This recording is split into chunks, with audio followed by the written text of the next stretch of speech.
नमस्ते investors, this is prime from आलसी trader. आज हम देख रहे हैं आईसीआईसीआई बैंक लिमिटेड के डेक 2025 क्वार्टरली रिजल्ट्स। इस क्वार्टर आईसीआईसीआई बैंक ने रेवेन्यू में ग्रोथ दिखाई है, लेकिन नेट प्रॉफिट में थोड़ी गिरावट डिक्लाइन देखने को मिली है। कंपनी ने द 17 जनवरी 2026 को एनएसई को बताया कि उनके बोर्ड ऑफ डायरेक्टर्स की मीटिंग हुई। इस मीटिंग में दिसंबर 31, 2025 को खत्म हुए क्वार्टर और 9 मंथ्स के अनऑडिटेड फाइनेंशियल रिजल्ट्स अप्रूव किए गए। इसके साथ ही मिस्टर संदीप बख्शी को मैनेजिंग डायरेक्टर एंड सीईओ के रूप में अपॉइंट करने की अप्रूवल मिली। उनका करंट टेन्योर अक्टूबर 3, 2026 तक था। अब उनका टेन्योर अक्टूबर 4, 2026 से अक्टूबर 3, 2028 तक 2 साल के लिए बढ़ा दिया गया है। ये रिजर्व बैंक ऑफ इंडिया और शेयर होल्डर्स की अप्रूवल पर निर्भर करेगा। इसी तरह मिस्टर अजय कुमार गुप्ता को भी एग्जीक्यूटिव डायरेक्टर के रूप में अपॉइंट किया गया है।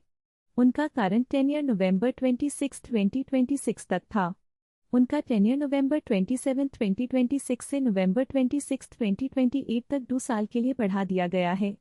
ये भी आरबीआई और शेयर होल्डर्स की अप्रूवल पर निर्भर करेगा। ये दोनों appointments RBI commercial banks governance directions 2025 के अनुरूप हैं। बोर्ड मीटिंग सुबह 9:45 बजे शुरू हुई और दोपहर 2:40 बजे खत्म हुई। अब आते हैं नंबर्स पर। आईसीआईसीआई बैंक ने डेक 2025 क्वार्टर में 48,364 करोड़ का रेवेन्यू रिपोर्ट किया है। ये पिछले क्वार्टर सितंबर 2025 के 48,181 करोड़ से प्लस 0.4% अप है। साल दर साल देखें तो डेक 2024 के 47,037 करोड़ से प्लस 2.8% अप है। तो रेवेन्यू में एक स्टेडी ग्रोथ दिखी है, लेकिन ऑपरेटिंग प्रॉफिट इस क्वार्टर में 0 करोड़ रहा, जो सितंबर 2025 और डेक 2024 दोनों क्वार्टर्स के 0 करोड़ के मुकाबले फ्लैट प्लस 0% है। ऑपरेटिंग प्रॉफिट मार्जिन ओपीएम भी 0% पार फ्लैट रहा। पिछले क्वार्टर सितंबर 2025 और डेक 2024 के 0% के मुकाबले प्लस 0 पीपी एक्सपैंडेड है। नेट प्रॉफिट की बात करें तो डेक 2025 में 13,481 करोड़ का नेट प्रॉफिट आया है। ये पिछले क्वार्टर सितंबर 2025 के 14,318 करोड़ से -5.8% डाउन है और साल दर साल डेक 2024 के 13,847 करोड़ से भी -2.6% डाउन है। यहाँ एक पैराडॉक्स दिखता है, रेवेन्यू अप है लेकिन नेट प्रॉफिट डाउन है। इसका मतलब है कि एक्सपेंसेस या प्रोविजंस में कुछ बदलाव आया है जिसने बॉटम लाइन को अफेक्ट किया है। नेट प्रॉफिट मार्जिन एनपीएम भी इस क्वार्टर में 27.9% रहा।